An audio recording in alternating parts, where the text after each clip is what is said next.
Hi, you're about to watch an airsoft review from Oddie's Airsoft, and before we get into it I just want to say that myself and Mark always wear eye protection during the videos because we're handling AEGs and we want to promote airsoft safety. That's the reason for the glasses. If you are handling an AEG, regardless of whether you think it's loaded or not, you should be wearing some sort of eye protection because if an accident happens you could lose an eye potentially. So that is the reason why we wear these glasses. Be safe. Wear eye protection at all times around your airsoft device. Second thing is, with our reviews, they are short-term reviews. We are lent these guns for a very short period by airsoft stores and we take them out, and what we do in our videos is give you our first impressions. Things that we like, things that we don't like. We can't give a long-term objective review because we don't have the guns on that sort of time frame.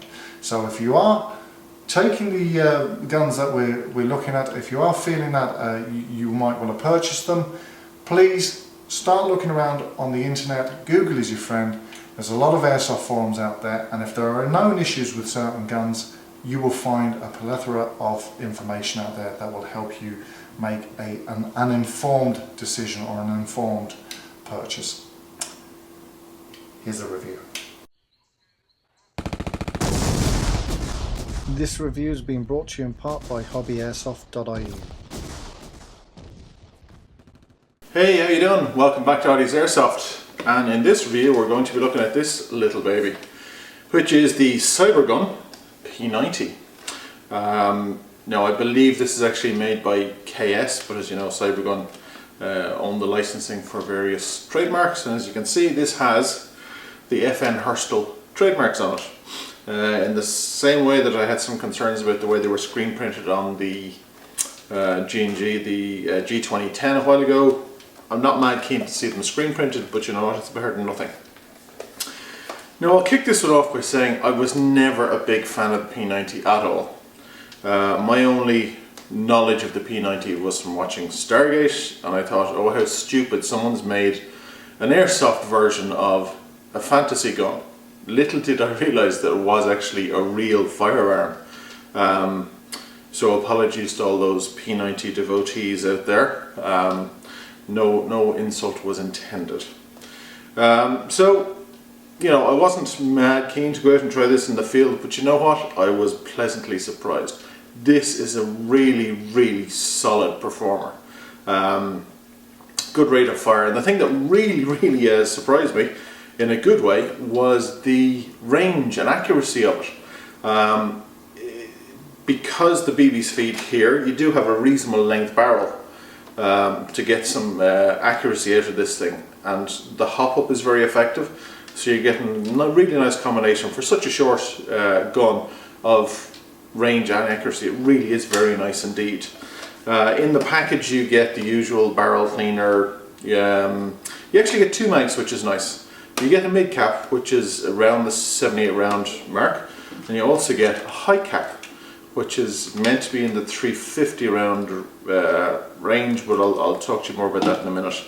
Battery wise, nice and easy to get at the battery compartment. It takes a 9.6 mini or something equivalent in size. The stock battery that comes with it is a 9.6 mini. I found it was possibly not up to the job in terms of supplying enough current to the motor to run efficiently. And the reason I say that is the first time out, the first game we played was a semi-fire only game. And on semi-fire only, when you're really rapidly firing on semi, the gun wasn't really able to keep up. So maybe the stock battery, if you're in that particular scenario, isn't the best thing. Now I didn't have any problems with it on full auto using burst fire, but in a semi-auto game maybe the stock battery isn't up to that level of punishment.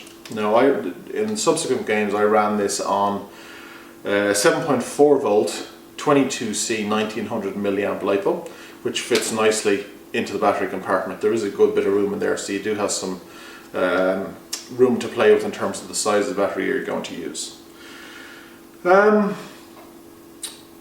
So yeah, I mean, it's a small gun. You might think, oh yeah, it's perfectly suited to CQB, and you'd be right, it is. Because it's such a really compact gun, it is perfect for, you know, going around corners, popping out of doors. It really is a very, very versatile and easy to maneuver piece. You can't get away from that. You can fire it single-handed if you want. For someone who's really into it, if you want a dual wield, that's entirely up to you. But this gun really did impress me. I used it on 3 separate occasions. As I say, the first time was a semi-game only. It sort of, I wasn't sure about it at that stage. On another day out, used it up in Tala CQB, which is all indoors. Great little gun, burst firing, nice and accurate. And then yesterday I used it in Red Bar, in an open field slash forest game, and it really is a very, very nice piece indeed. So if you're in the market for a P90, or you're just looking for something that's very compact for CQB, this has got to be a really strong contender. Very impressed with it out of the box. Good performer. The range and accuracy, as I say, really was very impressive. So don't think that just because it's a short gun that you're going to be outranged in open field, because I don't think there's going to be many guns that are going to outrange you. And I think the fact that this is small and compact means you're going to be able to move more stealthily and get into some positions that maybe you couldn't do with the long gun. So that's it. I mean, I've nothing bad to say about it really. I mean, okay, I've highlighted the point on the stock battery, but in terms of general performance, I really can't say anything bad about this at all. You know, you have the rails there if you want to put your own optics on.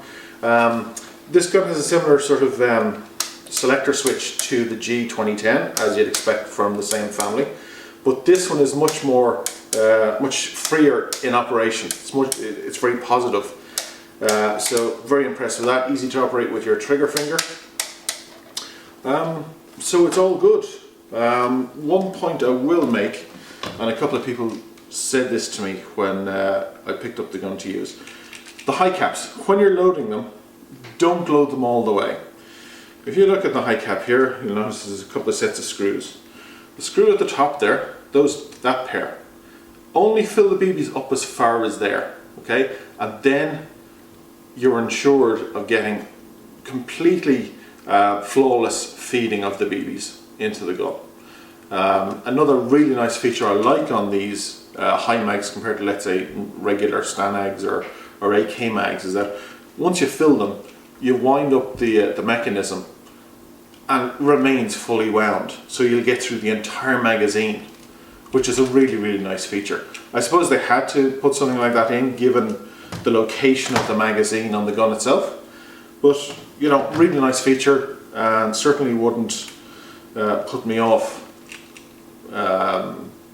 getting a P90. If I was in the market for a super compact gun, yes, I'd consider one of these. Another thing to note, a couple of people who use these said it to me, the top plate on the high caps slides off very easily, so might not do any harm just to get a bit of tape just to hold that down, just in case you lose it in the field or whatever.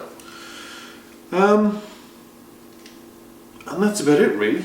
Ever so impressed, considering I went into the review not really being a fan of the P90. Its performance won me over, and that's about as good a recommendation as I can give for the gun. So well done CyberGun, really nice little piece. Ollie's Airsoft out.